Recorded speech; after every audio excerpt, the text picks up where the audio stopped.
Hello, everyone, and welcome to the Housekeepers Podcast. I am your host, Ralph Peterson, and this is going to be the cleanest hour in podcasting. This is going to be the funnest podcast ever. I guarantee it. I have the what did you call yourself? The King of Poop. What a great title. The King of Poop, Mr. Jim Coniglione. Hey, not bad, Ralph. Not bad. All right. Coniglione. I'm the King of Poop, but you made up with Coniglione. All right, you're good. Your last name is the kind of thing you have to be all committed, because if you can't stumble, you have to go all in. That's right. All Coniglione. In. Coniglione, the King of Poop. I absolutely love it. That's right.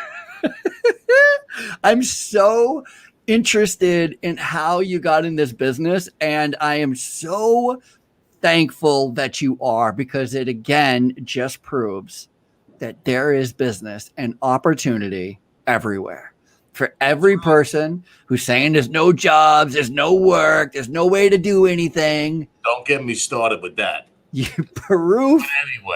Proof right here. Mr. Jim Coniglione, the King of Poop, owns a dog waste removal and geese.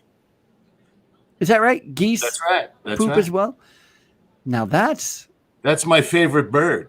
A geese. Yeah, I'll tell you all about that. All right. So let's start. As you know, I really enjoy starting in the beginning. So I imagine you were born and raised here in New York. Actually, 4 generations on Long Island in Glen Cove. My family's been here. When I got out of college, I opened my own tire shop in my hometown. Wow. And back it up. I started from sweeping floors when I was 16 in a Goodyear store locally. And then when I got out of college, I ran the store. And then I said, if I'm going to get this aggravated, I might as well open my own business, right? So I opened my tire shop in Glen Cove, and it was a thriving, great business because, it's kind of a curse and a positive thing when you open up in your hometown, because you know everybody, and that could work both ways. But to me, it really worked in my advantage, and I had a thriving tire shop. But I loved it. It started changing and this and that. It was very busy, a huge success in our town. But I wanted to do something pet related, but I didn't really know what I wanted to do, because people spend money on their pets like crazy, but I just didn't know what I wanted to do with the pets. And I was at a friend's house, and his wife, my friend's wife, comes out with an antipasto and steps in some dog crap and started gagging. And I was like, wait a minute here. We might have something here, right? So I'm kicking it around. I'm telling my wife, I got this idea. We can pick up dog poop, and she's just like, whatever. She knows I always have crazy ideas, but I follow through with them. And I started telling everybody, because I talked to everybody in the tire shop that came in, I got this idea. I think I'm going to, pick up dog poop and bag it, take it away, and charge everybody. And, the people I was telling, half of them say, you're out of your mind. Nobody's going to pay you to pick up dog poop. And the other half say, if there's anybody that's going to make money picking up dog poop, it's going to be you. So 21 years later, here we are. Wow. I'm going to a party this afternoon, later on this evening, a little block party we got going on here in the neighborhood. There you go. And somebody is bound and determined to slip in some dog poop. And I wonder if there's beautiful. We love when that happens. And if they're a gagger, it's even better. It's guaranteed business. So that is pretty outstanding. Let's go all the way back though. So you grew up in Glen Cove. Grew up in Glen Cove, yeah. So what was it like growing up in Glen Cove when you were a kid? Was it fun? Was it? Glen Cove is a great community, like one of the best. You're on the North Shore of Long Island. It's a very diverse. It's one of the 2 cities on Long Island. It's Long Beach and Glen Cove, and it's a diverse city. So you have all nationalities. Everybody gets along, and it's just really a tight-knit community. And it's a tight-knit Italian community too. And being Italian, our family intertwined in the city, and with St. Rocco's Church, and I'm sure you guys heard about St. Rocco's Feast and all that stuff. It was a great place, and still is, to grow up and live. What were you like as a kid? Did you work? Did you hustle? You must have had like a ton of side jobs. I started working when I was 14, moving a local fabric store into a new building and this and that. And then, like I said, one day my dad got tires put on his car locally. And he said, by the way, I got you a job. They're moving the Goodyear store, and you have to help move them. I'm like, all right, okay, that's great, right? And I was so into cars, I still am. And I helped them move. And I never left there. Worked through, my younger years and then through high school, starting from the ground up, sweeping floors and, took interest in learning how to do different mechanical things, and then tires and learning how to swing tires. And then, all through college on brakes and stuff like that, I worked there. And, they were grooming me to be the manager at the place. So when I got out, I ran their place. No kidding.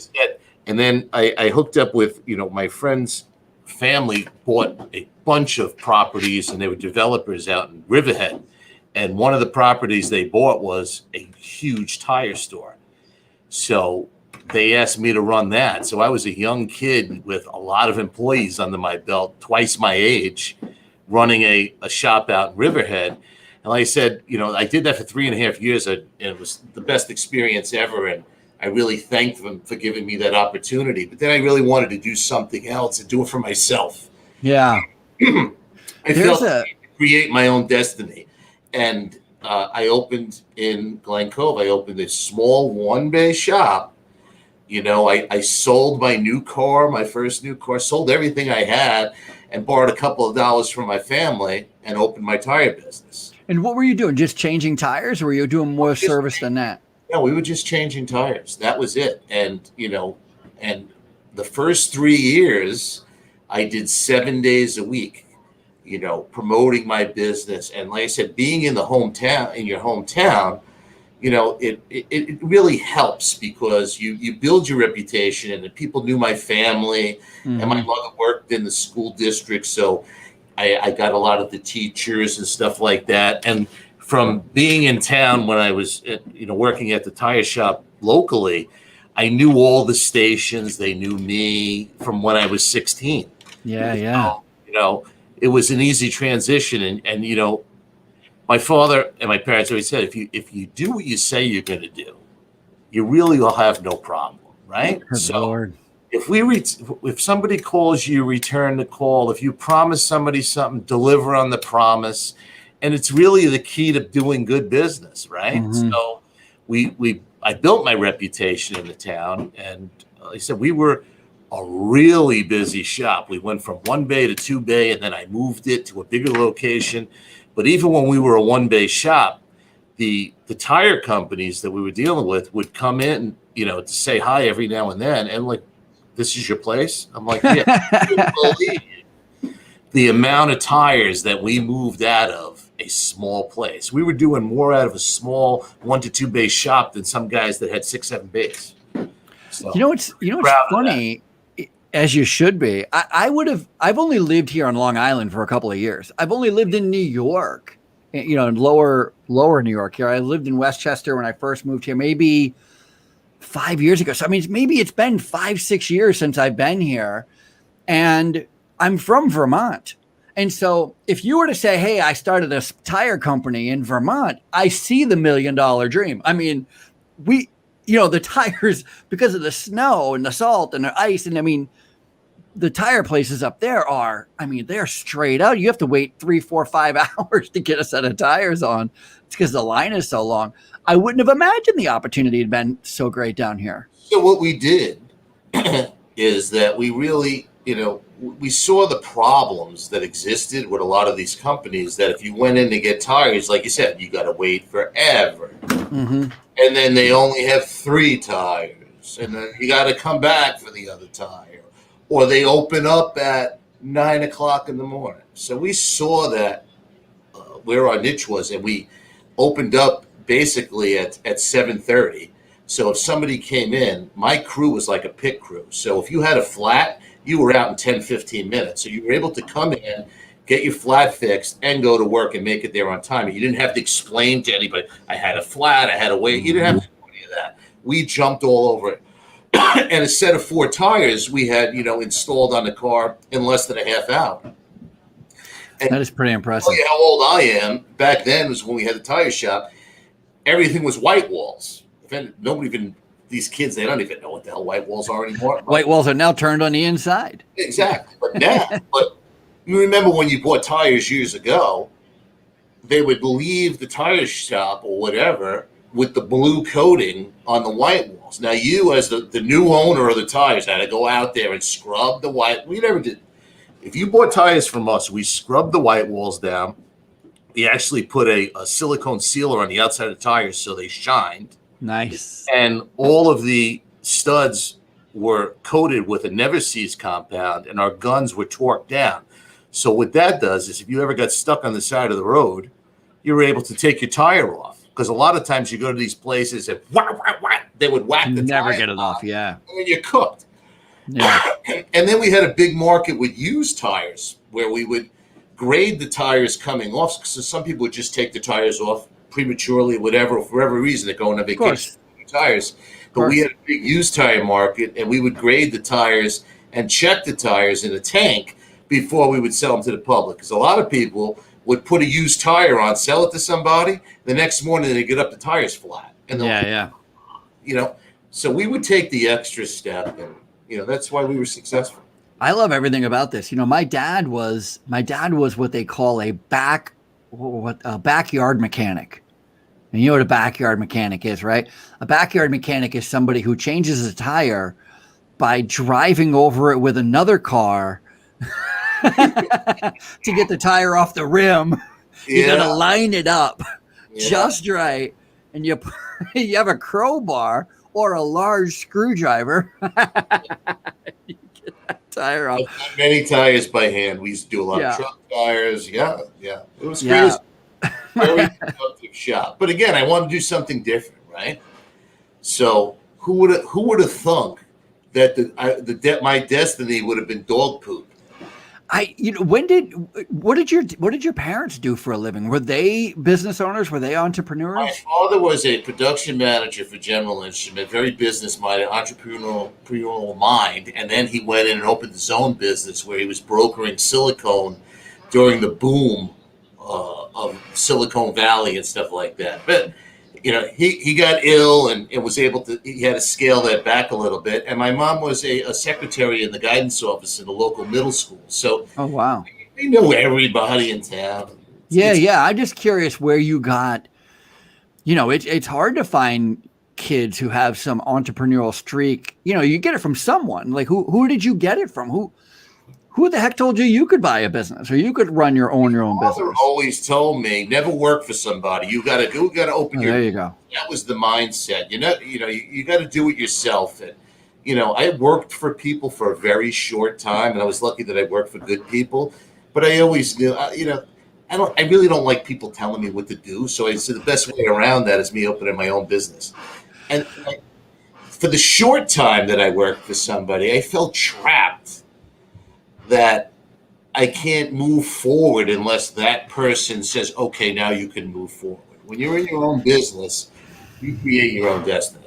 Yeah, 1,000,000%. You know what's interesting about you saying that? What's interesting about you recognizing that so early on in your life? Because how old were you when you first started your tire company? I opened my tire company, I was 24. 24. That is that's young, right? So it was young, and a lot of people didn't take you seriously in the beginning. But then after they got to know me a little bit, then they would say, a lot of people, oh, what did your father give you this business? Oh, what did they give you this and this and that? No, my parents were behind me 100% with everything I did, but they didn't give me, just give me a business. I built it up. Like I said, the first 3 years was 7 days a week. Now, when you're that young, it's hard to do 7 days a week when all your friends are hanging out and everybody's running out to the Hamptons and everybody's in the bars. Oh, meet me here. And I'm like, I gotta go. I gotta open up in the morning, 1,000,000%. So there was a lot of sacrifice, and that, Yeah, that's a 1,000,000%. problem nowadays. Is we could go into that whole section, but a lot of people don't want to make the sacrifice nowadays. They're all the new generation. When I find somebody that has the entrepreneurial mindset now, I embrace it and I mentor people. We'll get into that. Yeah, that's awesome. I got to tell you, and maybe it's because of this show and the people that I'm around, but I mean, I'm around entrepreneurs all the time, and I meet housekeeping, cleaning company managers and owners that are just go-getters. Nothing stops them. So I like that. On one hand, I agree. Like, it's so hard to find someone around here who's got some entrepreneurial spirit. These kids nowadays, they all want to work in finance. Nobody wants to build anything. I say that, and then I surround myself with everybody I know is an entrepreneur. Everybody I know is hustling, 24 hours a day, So I know that there's both sides, both sides at all. So it's really great that you started so young and you had some sort of that whole idea of my parents didn't say to me, you should never work for somebody. You should, my parents were always like, you got to get a good job, keep your mouth shut, head down, work hard, and 10 years you'll get promoted, and another 10 years maybe you'll get promoted to something else. That's kind of the family background that I came from. I certainly didn't come from do it yourself kind of thing. I had a paper route and that kind of stuff as a kid, but it wasn't until, and here's the thing, you kind of reminded me of it. You were talking about how you can't get ahead when you work for somebody unless they get ahead. And that's a huge lesson, because there's this thing in management where 7s will only hire 5s. And what that means is, on a scale from 1 to 10, the way, the ability of the manager is at a 7, they would never hire another 7. They wouldn't hire an 8. They'd only hire 5s. Right. And which means they'll only hire people they feel that they can control, manipulate, manage, right? But the challenge with that is they will also never give you the ability to jump over them. And so not only will they only hire a 5, but they'll keep you at a 5. Right. And so there's absolutely zero growth opportunity. If you're working for somebody who's like at a 7 leadership level, get out. You'll never get over them. You'll never get over them. It's crazy. Well, we have to encourage entrepreneurs. If I see a kid on the side of the road with a lemonade stand, I run over and give that kid $20 and talk to them and, tell them, look, what you're doing is great. And they probably think this guy is crazy, but, I just did it recently in Glen Cove, and the father came out. Look, lemonade. I'm diabetic. I saw how much sugar you put in that thing. I'm like, I'm just so happy to see kids taking the initiative to go out there and do something and get away from these video games and whatnot. Please, nephews, all they do is play video games. Drive me crazy. I agree. I hear you.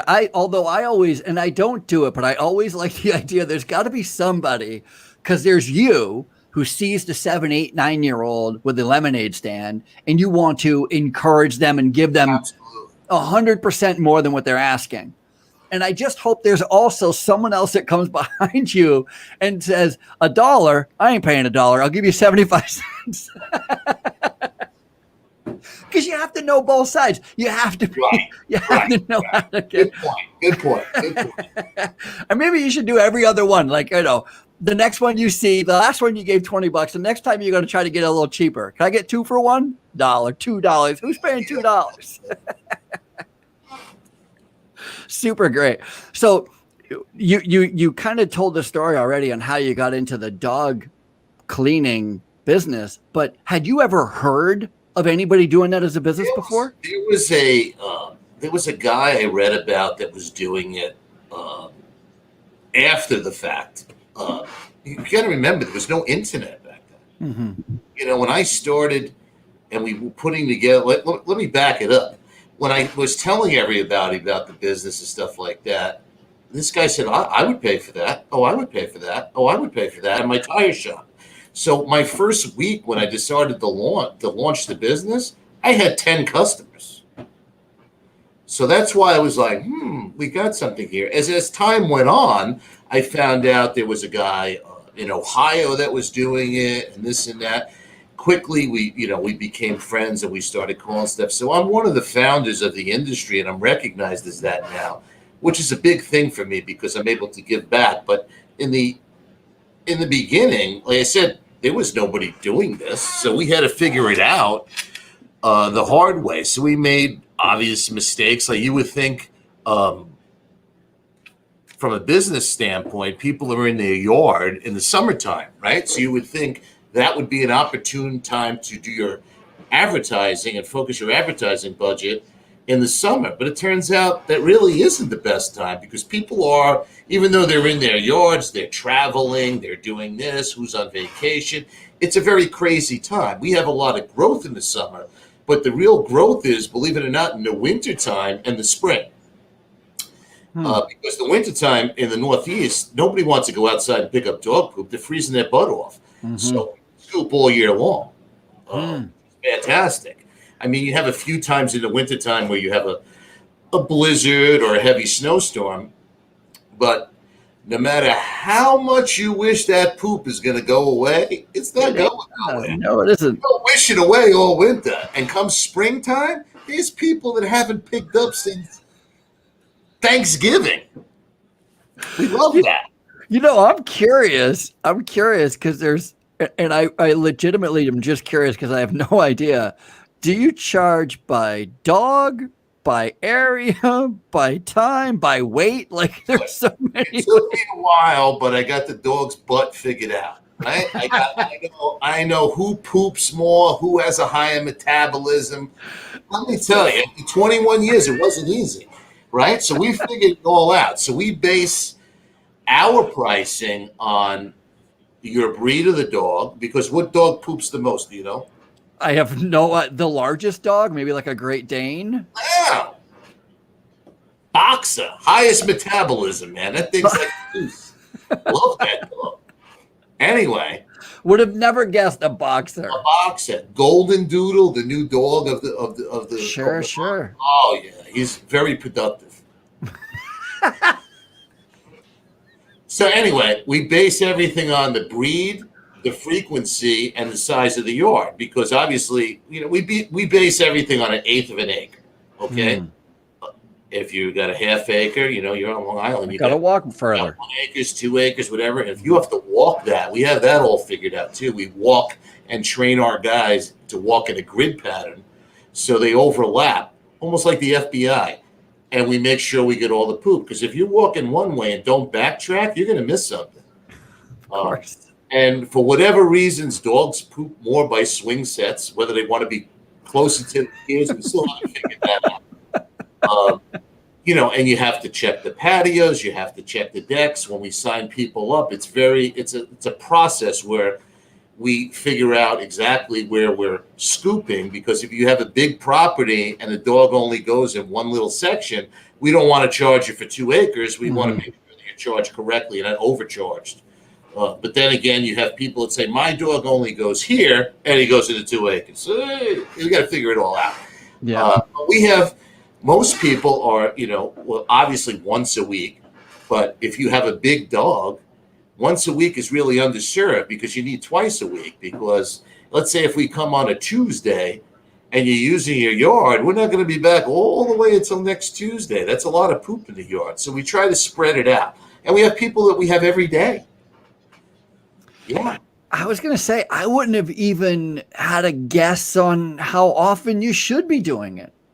We guide them depending on what breed they have and what, we've been doing this a long time. And if they have kids, if they have pools, like in the summertime, we encourage our once a week customers that have kids to go to twice a week for Memorial Day to Labor Day. Because if you're going to be outside and using your pool, the kid's going to step in the pool.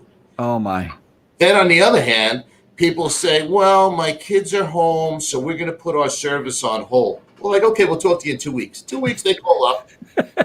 Oh, right. My kid didn't want to do anything. We end family arguments. Look, let's face it, right? People say, I can't believe how lazy people are. They don't want to pick up their dog poop. Yeah, there's some lazy people, but then most of the people on Long Island are everywhere, right? And anywhere, I should say.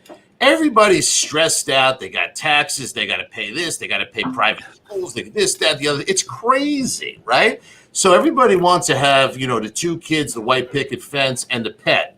So now you come home, you beat, and you got to go out and pick up dog crap. So we're really, so inexpensive. I mean, for like a medium-sized dog in a regular house, once a week's $11. You can't even go to McDonald's for $11. Super inexpensive. Definitely worth it. Yeah, definitely worth it. When we get one person on the street, we wind up getting everybody that has a dog on the street. You got to remember when we first started, nobody even knew, because it was brand new, that a service like this existed. And we, broke the barrier over here. And now there's a lot of little guys that popped up, and that's fine. I encourage competition. What year? I hate competition. What year? There's enough dog butts for everybody. Sure, certainly. But I'm not a big fan of, competition is healthy. Healthy for who? I don't like competition. Well, everybody to come to me. For us, because, these guys, a lot of guys that open up, they don't follow through, right? Like we said before, if you don't do what you say you're going to do, you're not going to last. So we've seen so many guys, I could do that. That's easy. And, is it easy? If you're in business, nothing is easy. You have to deal with customers. You have to make sure you protect your reputation, make sure you're doing the right job. There's billing involved. There's routing. Let's get to routing. When we started, we're so old, there was MapQuest. You remember that stupid thing? Of course. Go down 0.2 of a mile and make a right. What? Did I go 0.2 of a mile? I got bad enough with a GPS now. With that, what? That'd be crazy. What year? What year are we talking? What year did you actually start doing that? 2000. 2000. Okay. All right. You said 21 years now. So 2000.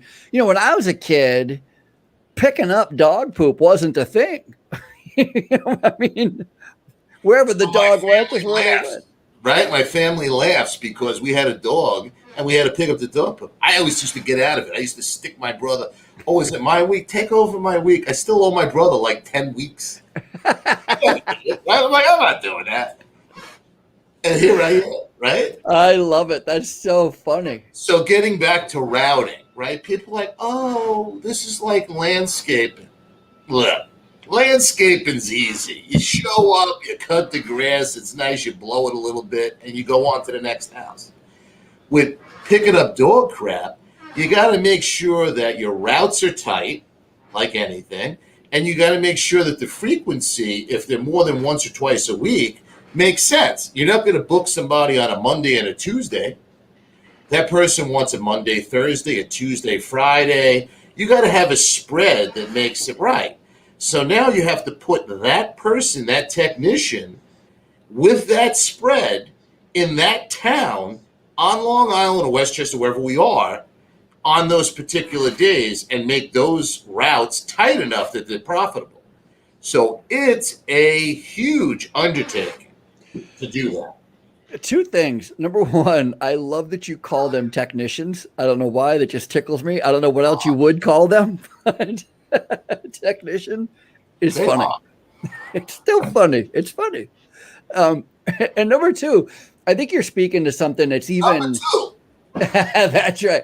And number 2, speaking of poop, you're speaking to something that's right in my wheelhouse that I really enjoy. And that is the actual operation side, the strategic operation side, the whole idea of FedEx, UPS. They've learned a long time ago that they never take a left-hand turn, right? All of their routes are put in a way so that they make the least amount of turns. They wait in the least amount of traffic.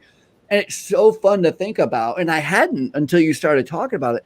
It's so fun to think about how much goes into how do you walk a property? I wouldn't have even given that a thought. My technicians will read the property, right? So the first initial cleanup, you really got to learn the property and where the dog goes. So we're getting notes from the person when we sign up. So but a lot of times it's not accurate. So we have to really see, because they don't know. They don't watch the dog go. So we learn, and you learn a lot about the dog. If the dog is sick, if they have their food isn't good. We know right away when the guy's buying a Walmart food, no good, no good. Let me ask you a question, just because I don't know, and I'm just thinking out loud here. We have a small bank, so we let our dog out. So he's on a runner. So we know exactly where he poops because he can't get off the runner. But the runner, there's a small bank, and for some reason, he likes to back himself up onto the bank, and that's where he does his business. Do you have any thoughts behind that? I don't know, man. You got a defective dog? No, they do that. I'm kidding around. They do weird things, right? We had one that was backing his butt up and going in the guy's planter. That's some real fertilizer right there. Yeah, it's crazy. The dogs are a lot of fun. We always show up with biscuits. We ask if we can give biscuits to the dogs, and my guys love animals. We have a lot of retired military first responders. We have really good guys working for us. That is so fun. There's another thing too, something you wouldn't think of. Like, we take a pet getting out or escaping extremely seriously, because you know what it's like. If your pet gets out, you're devastated, man. What's running through your head? Something's going to hit it with a car. Something's going to hit it with the car. Yeah, of course. Please. So we hand check all of our gates before we leave the property. None of my guys or girls let any, a gate swing and close. You're never going to see that from us. We hand check it. And if somebody's gate is not functioning right, if for whatever reason, the hinge is bad, if we see something wrong with a fence, we now snap pictures, and we have a new app that we integrated into our service that we're able to send it right to the customer and say, look, you got to address this because the dog's going to get out, blah, blah, blah, blah, blah, blah. Did you develop an app? What is this? There is a company that we consulted them in developing the app, and it's working very well. And what is the app called? What's the name of the app? It's called Sweep and Go. Sweep and Go. The guy, Ogie, that developed it has put a lot of time into it, a lot of feedback from us and other scooping technicians. Like I said before, the industry now is growing. So I would say that we went from nobody to, I would say, probably 3,000 across the states right now. 3,000 other dog poop cleaner-uppers. Yeah. So the industry is growing, and there's a site on Facebook that a lot of people sign up for that are in the business and stuff like that. And, because I'm recognized as one of the founders, the king of poop, people reach out to me all the time, and I really get great pleasure into mentoring these people, because if I can help them and they don't have to go through a lot of the things that I had to go through, and I can guide them and they can become successful faster, it gives me great pleasure. Really does. Awesome. I get calls from people, if it wasn't for you, I've doubled my business. If it wasn't for you, I would never have bought the house that I just bought. If it wasn't for you, I could never take the kids on vacation to Disney. That's got to feel amazing, right? That's got to feel amazing. Yeah. That's super great. So do you have intentions? Are you going to leave this business to your kids? Or are your kids getting involved? How old are your kids at this point? I have one daughter, and she's going to High Point University. She's going to be a marketing major. She's brilliant, creative. She gets it. Nice. Back to training the kids when they're younger. My daughter, Jamie, started working for us, 13, 14, if that, routing. And at that point, we had technology that we were using that we partnered with TomTom Telematics, and we brought GPS and tracking and the routing system with a guy from California into the poop scooping business. And at that point, we had to make the routes and stuff like that. And every night, we had to electronically send the routes to each truck that a specific technician was in. And my daughter, Jamie, did that every single night. Wow. So that was a huge responsibility for her from a young age. But, she did that, and she worked at a local pharmacy, and the local owner of the pharmacy said, I got to tell you that your daughter has your and your wife's work ethic. Nice. And, you know, to me, that, you know, that was the best compliment. I remember I have a son, he's 32 now, but when he was 16, 15, 16, he worked at a restaurant. And I remember he had been working there for maybe 2 months. I remember going in just some random Saturday afternoon and meeting the owner of the place, you know, and he was so complimentary, like, Kyle's the best. I felt like I won the lottery. Like, it's, Yeah. you know, it was just the greatest. Because believe me, this guy, if she was slacking off, he'd be like, Who the heck? Who raised this kid? Yeah. It was good. That is super great. Good for you. Yeses and stuff like that. That was a huge thing. And, you know, I was featured on Fleet magazine on the cover. That was kind of cool. And yeah, you've acted. Is that right? You've been an actor. Well, all kinds of stuff. So now they wrote me up and did a story in, you know, the New York Times, the Wall Street Journal, the Huffington Post, you know, Newsday, countless times, radio station. I need to get a hold of your publicist. I need some of this exposure. Yeah, right? well, I got a book deal coming out, man. Give me a book deal. The tentative title is Golden Nuggets of Knowledge. It should be brown nuggets of knowledge. Yeah. That's good. So anyway, when I did the New York Times article, and that was crazy, right? Because it was about I developed a vacuum to suck up the goose poop, because the goose poop is a huge problem. Like I said, I love that bird. Goose poop is a major problem. I'm a cyclist, and we ride through parks a lot. And I mean, holy heck. So developed a vacuum called the GSS 1000 Turbo, and that stands for Goose Shit Sucker. So anyway, they wrote me up in the New York Times and everything, and then I get a call at the office, and it was William Morris Agency, and they were blah blah blah. Can we interview you? This and that. At the end of the interview, they were like, "We were hoping you were a character, but you exceeded our expectations." On TV, I'm like, "Of course." So we wound up having meetings at William Morris Agency in Manhattan. Crazy, treated me like a rock star, right? You're the next, we can't believe we're going to do this and everything. And then IMG Media, which is a huge company, they signed on and they wanted to do the pilot with us. So the name of the TV show for Animal Planet, because they were interested in it, was called Turd Herders. And I had a cast of characters that we had on this show that, forget it. We filmed the pilot. And again, we had to go through focus groups and this. We've cleared every hurdles. We even met with them at William Morris because they were talking about what picture they were going to use on the billboard in Times Square. That's how crazy this was.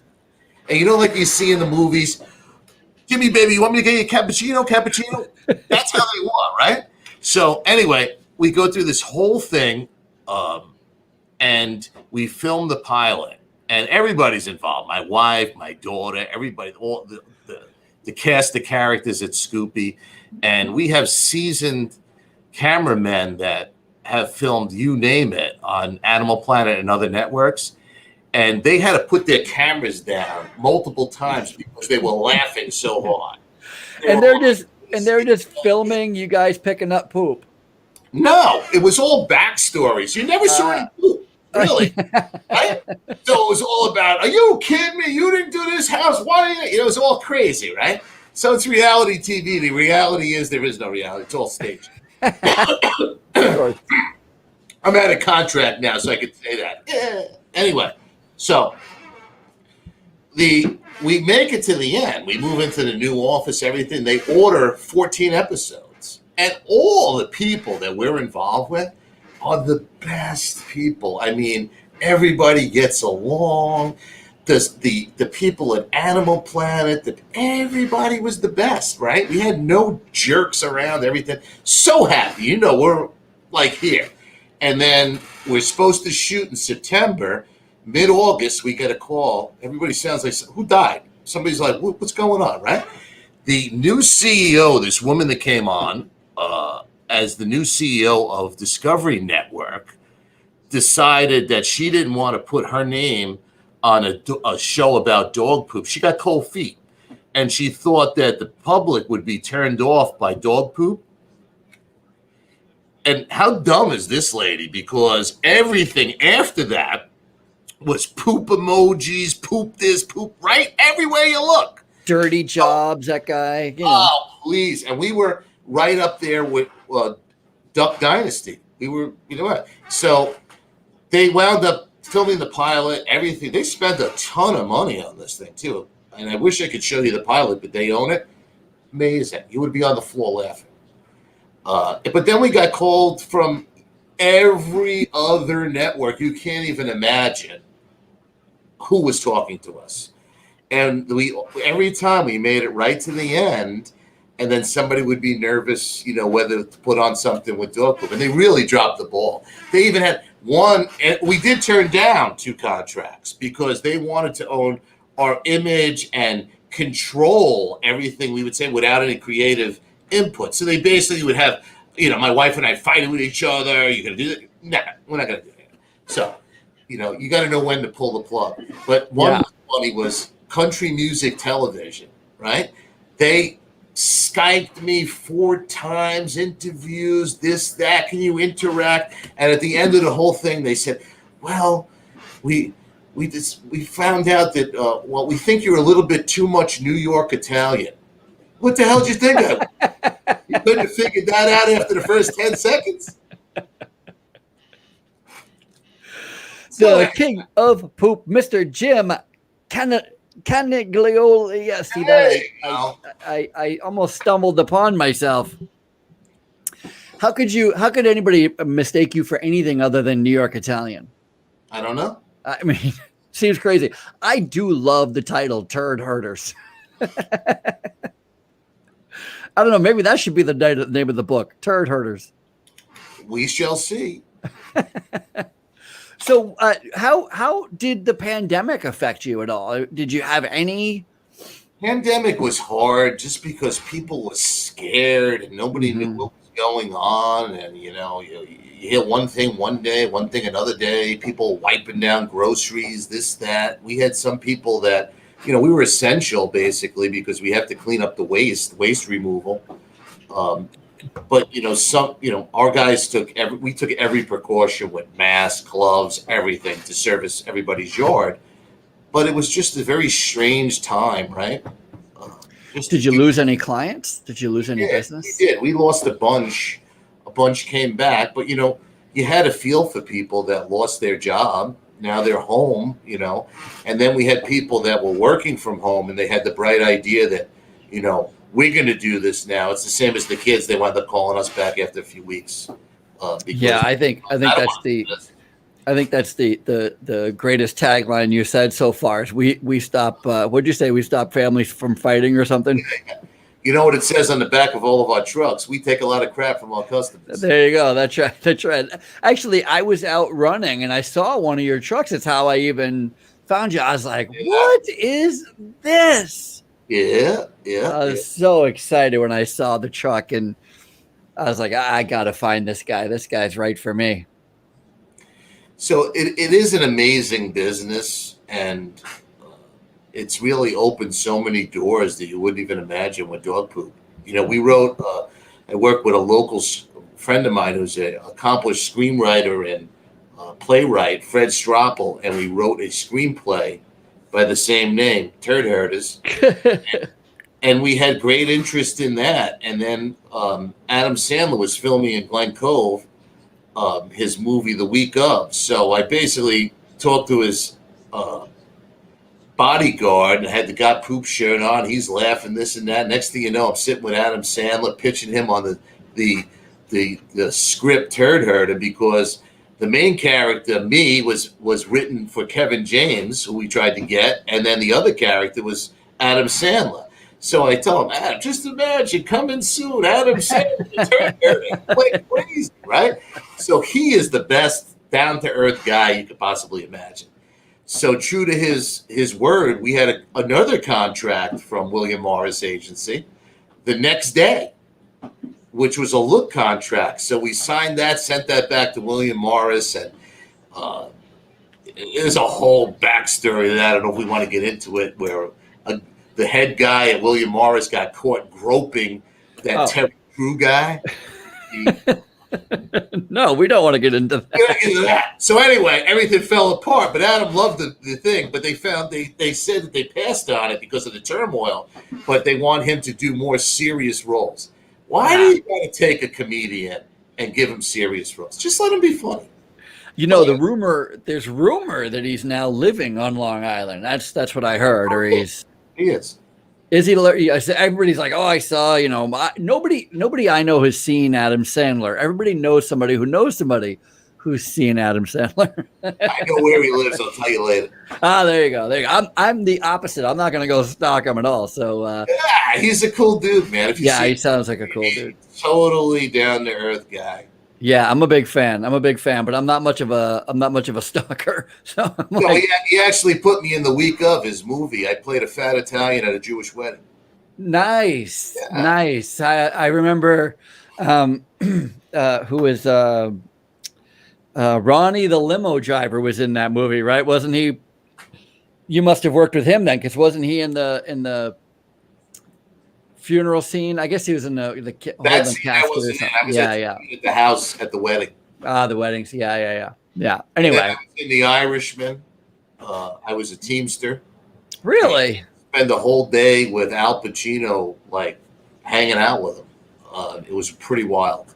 That is pretty wild. Look at you. You got poop. It goes from tires to poop to movie star.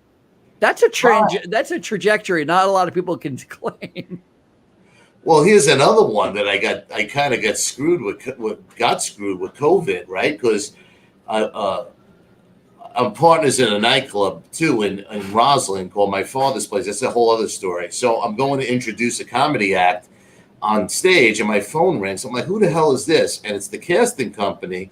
And David Chase, who developed The Sopranos, they said, you've been selected by David Chase to be in the new Sopranos movie. I'm crazy, right? Right. And I go into Steiner Studios in Brooklyn, and I get fitted, and I got to show you the picture. I look like an Undertaker. Anyway, I'm all excited. I'm out to dinner with Kathy, and we're shooting on Monday morning, and we get the call that everything's shut down with COVID. And I'm like, you got to be kidding me. And then what I left out is they were going to put me in the SAG union because it's a union shoot. David Chase was signing off on putting me in. So you're going to get a SAG card. Yeah. So a year goes by, many calls, everything. And then it comes down, they scaled the scene down to only SAG actors. And they went from 60 people down to 20. And I kind of got bumped. So anyway, whatever. You know, my wife just recently, well, I'm not sure exactly how recent, but pretty recently, she just went to an event at My Father's Place, and she raved about it. Yeah, it's a great club. We're just trying to sort out when we can open up again with COVID. That's the problem. Yeah, and I had never heard about it before. So I was like, she's like, I'm going to this place called My Father's Place. I was like, what? What is that? Well, back in the 70s and in 80s, it was a huge launching pad for many rocking bands, artists that became superstars and comedians. Yeah. So, it's That's pretty great. Place. And then we reopened at the Roslyn Hotel, which is now the Roslyn Hilton. Absolutely gorgeous. So you guys will know about it, believe me, in a big way when we open back up. We're just trying to sort out the whole COVID thing right now. Yeah. So a lot of bands aren't touring because of COVID. Of course. So it's tricky. What's on the horizon for you? What's the future of Scooby-Poo dog removal? Well, what's the next big thing? Do you have? Together a business kit where is a training manual and videos on how to get started in the business. Thinking about franchising? Yeah, a business opportunity, not a franchise. And I sold those, across the United States, um, and then I stopped selling them, and I've trained those people, and now I'm just doing private mentoring classes where I don't charge anybody. I have people all over the United States. I have people in the UK that I talk to. We have a Zoom with them next week. Uh, One in Australia. So it's really cool that I get to reach out, especially the UK, because I think they have a crazy accent and they think the same thing about me. So I don't know what the hell they think. So it's great. We have a lot of laughs.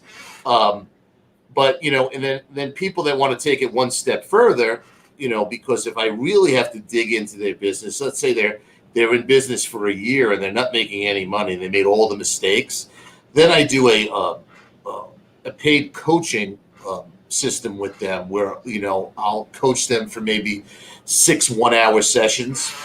Yeah, now you're talking my language. Them a lot because every week or 2 weeks we reevaluate and see what they've done, and we get them back on track. And we've turned a lot of guys that thought they were going to close are now booming. A friend of mine named Ron Holt is going to be on the show here pretty soon, and he's the owner of Two Maids and a Mop franchise out of the South in Georgia, and he is huge. But he started, kind of similarly, he started on his own, and then he decided he was going to do a franchise. And so it might be, I don't know, why can't you do Scooby Poo franchise? I think it'd be a great idea. It is a good idea, and I'm not ruling it out. I really like helping the people and doing the one-on-one coaching. My daughter's going to school at High Point University. I recently met with the vice president down there, and they've asked me to come and speak to the entrepreneurial class and nice stuff like that. And then my good friend Mitchell Schlimmer, he is the founder of the Entrepreneurial Hall of Fame and Epicenter in Atlanta, and he has inducted people into the Hall of Fame. Sir Richard Branson, the first woman billionaire, founder of Spanx. He was very close friends with the owner who passed from Subway and from Chick-fil-A. So Mitch is really big league, and Mitch is a very interesting guy. So anyway, he's changed a lot of lives, and he has a foundation called the Magic Wand Foundation, where 40,000 kids have come through this foundation in 14 years. And he has the 7 mindsets of success in being in business, and he teaches that to them. And it's changed a lot of lives. And because of that, so many of these kids have started their own businesses. And it's an amazing situation to be in. So Mitch and I are talking with my daughter's college for maybe doing something and maybe moving the Entrepreneurial Hall of Fame from Atlanta to High Point, North Carolina. Wow. So that's on the horizon with me. That, the book, Scoopy, I love it. I love helping people. So that might be my destiny. There's so many different opportunities and going, judging based on where you came from to where you are now. I mean, I don't know if I'd be willing to put money on a bet in which direction you go. It's so crazy what you find yourself getting into. It sounds super fun. What's all that stuff behind you? Like, you have a ton of... That's the wall of poo. The what? People from all over bring me little poop emojis, this, that. When they see something funky poop related, they buy it, they drop it over the office. We have a lot of fun over here. I think that is super fantastic. Look, you gotta have a good sense of humor to be in this business, otherwise forget it. And when I met the people too, I said, if you don't embrace who you are, if you're embarrassed you're the dog poop guy, get out of the business. You don't belong in it. 1,000,000%. I have the same thing with being a cleaner, being a cleaning business owner, being a housekeeper. A lot of people do not, they're like, oh, I don't want anybody to know. I was even that way, at one point. I'm like, you know what? I'm just going to embrace it. My business card is a toilet. That's there you go. That's it. That's where it's at. That's where I'm at. Best lines. People are like, do you make money doing that? Nah, and I just like to smell a dog poop. What are you, crazy? Again, the cleaning business is the 7th largest industry in the world. And this is clearly, my friend Casey Everton cleans garbage cans in Utah. Brilliant.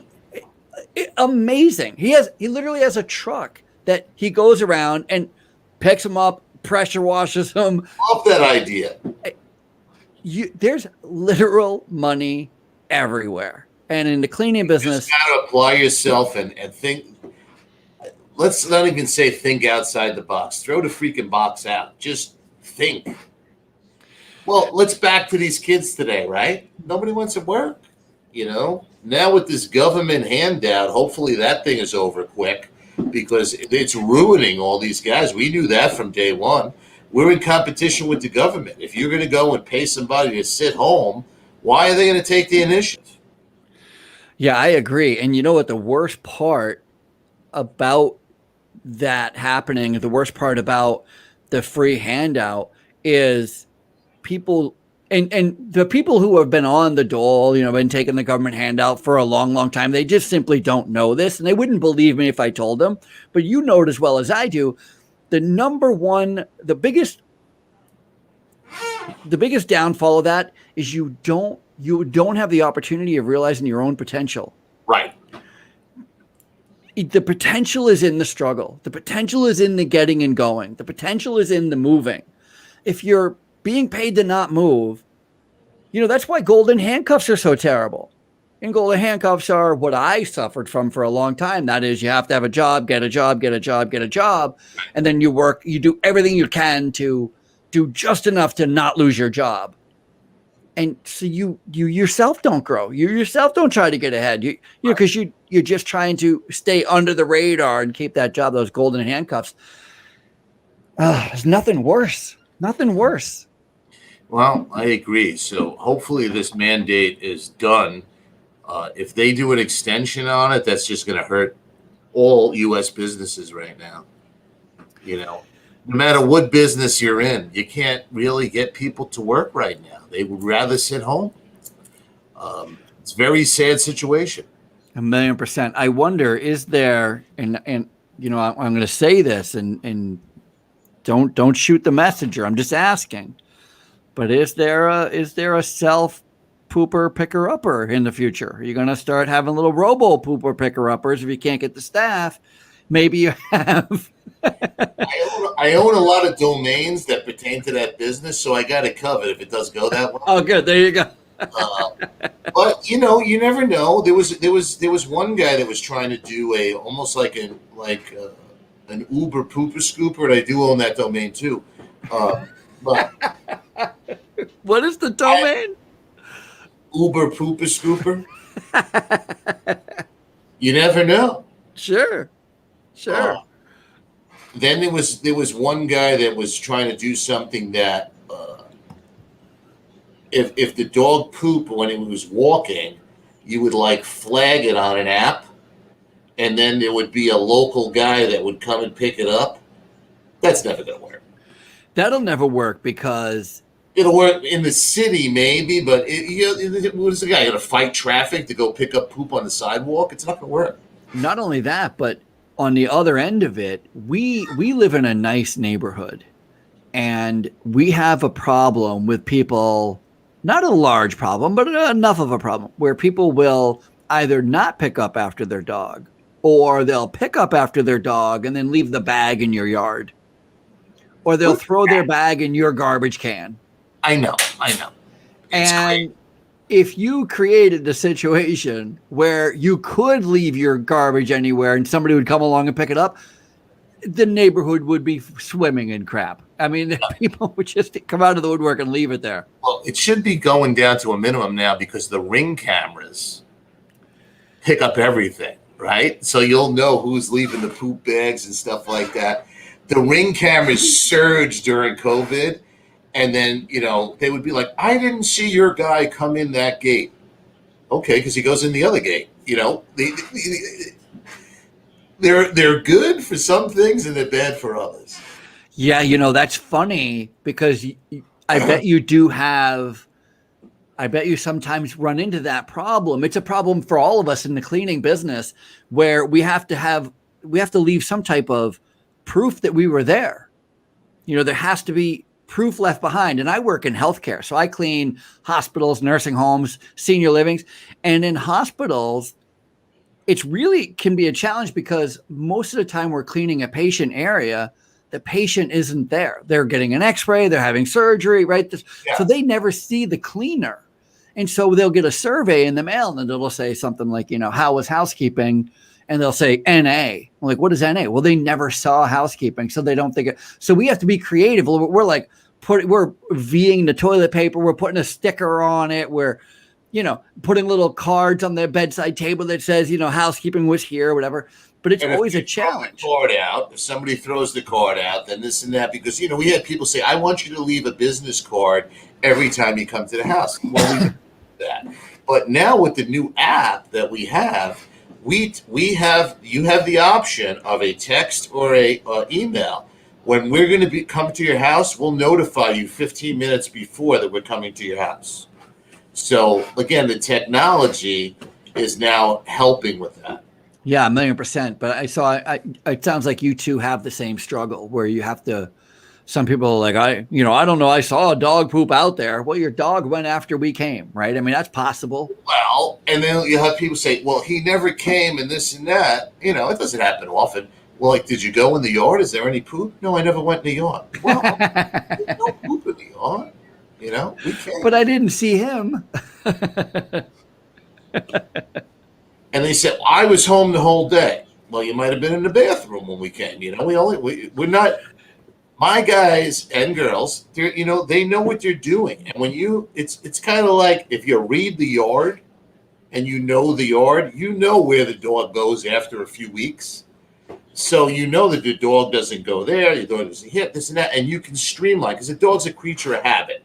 The only time where it really changes if you have a lot of snow and stuff like that in the wintertime, the dog is like us. He's not going to go to the end of the yard. He's going to go right here.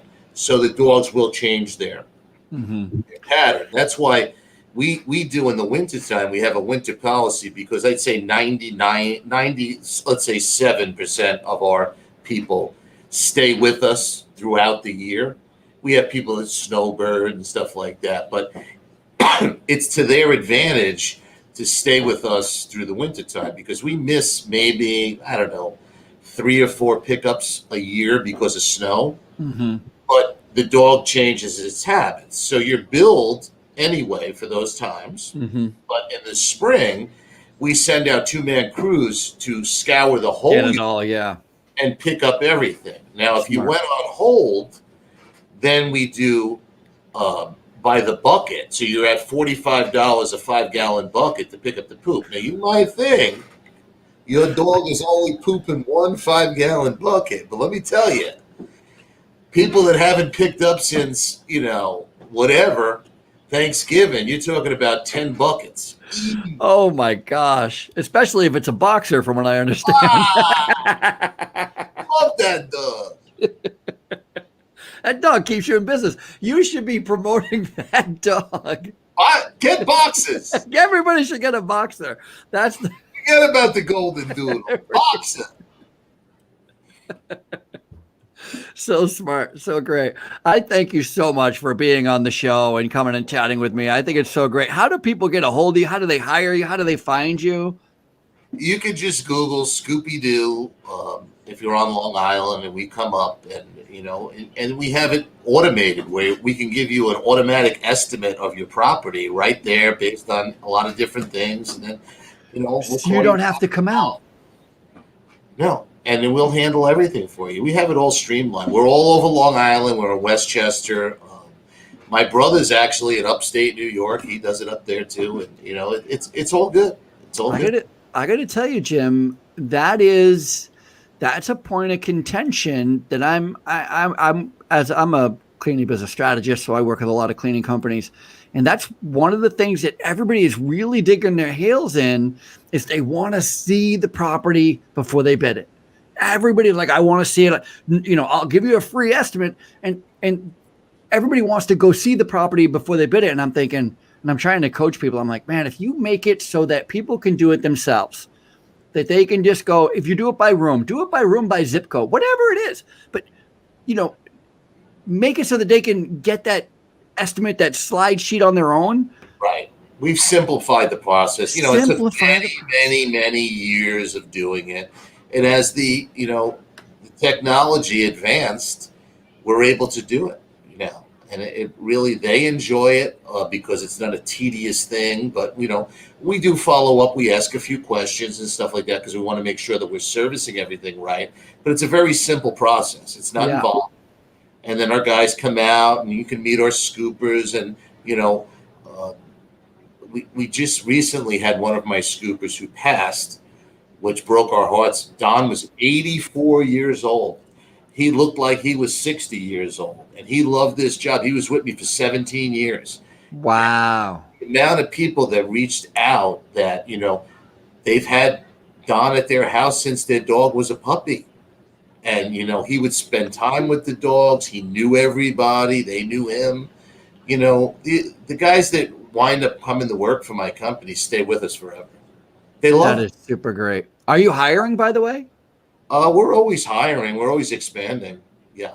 So same thing. Is there a website that we can go to if we're looking for a job? Or website, ScoopyDooNY.com. You could just go on there and just submit your name and phone number, and then I'll call you up and we'll interview you. And it's Scoopy, not Scooby, with a P. Yes. Not a B. Just do Scooby Doo on Long Island or Westchester, and we come right up. Yeah, just Google it. Just Google it. Google it, young people. No, thank you. Wow, I told you, man. We could talk for 2 hours. Man. We got to go. No question.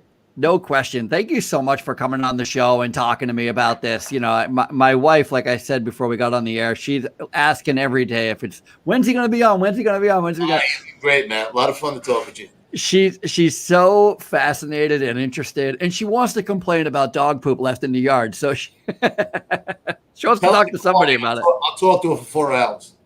What's funny is as I'm thinking about where our dog poops. So like if you were to come service us, it'd be very easy as far as where he goes because we put him on a runner. But we would also need you to police the front strip of the yard where all the other dogs walk. We do that in a lot of have to. Because people say that, there's some people call us specifically just to do, they don't even have a dog. Well, you think about it, right? This guy doesn't want to fight with his neighbor. This one doesn't fight. How many times am I going to tell you this and that? And, and you're meticulous about your property, for $11 a week, problem solved. You're not fighting with the neighbors. We pick it up. I got to tell you, it would be a very hard pill for me to swallow that I have to, if I didn't have a dog, I would be very upset. You have a few like that. Yeah. Yeah. Yeah. I appreciate that. I'm a little bit too much of a default aggressive person. I would confront before I paid to pick up after somebody else's dog, but I appreciate that service is there. I appreciate that. All right, that's it. The Housekeepers Podcast. Thank you so much. Again, I can't thank you enough for being on. This has been so fun, so eye-opening. I had no idea from mapping out, how to walk a property to what kind of dog poops the most. I mean, I love it. It's just so great. If you enjoyed this show today, and how could you not possibly enjoy today's show, please make sure that you are subscribing to the show. Make sure you're sharing the show, liking the show, telling everybody about the show. And of course, if you want to be a guest on the show and you own a cleaning business, and it doesn't matter what kind of a cleaning business, clearly, I would love to hear from you. I'd love to talk about what you do, how you do it, and just keep highlighting this spotlight on the cleaning industry because it is just the greatest industry. There's so much opportunity out there. And look Jim up there. If you got a dog and you have kids and the kids don't want to clean up after the dog and you're constantly fighting with them, Jim said it. Let me see here. I wrote it down. Jim ends family arguments. That's right. Jim will end your family arguments. You will no longer have to listen to your kid. Well, about the dog poop anyway. Hire him. It's Scoopy Poo on Long Island in New York. Westchester too, right? Yep. Westchester too. Look him up. That's it. The Housekeepers Podcast, the cleanest hour in podcasting.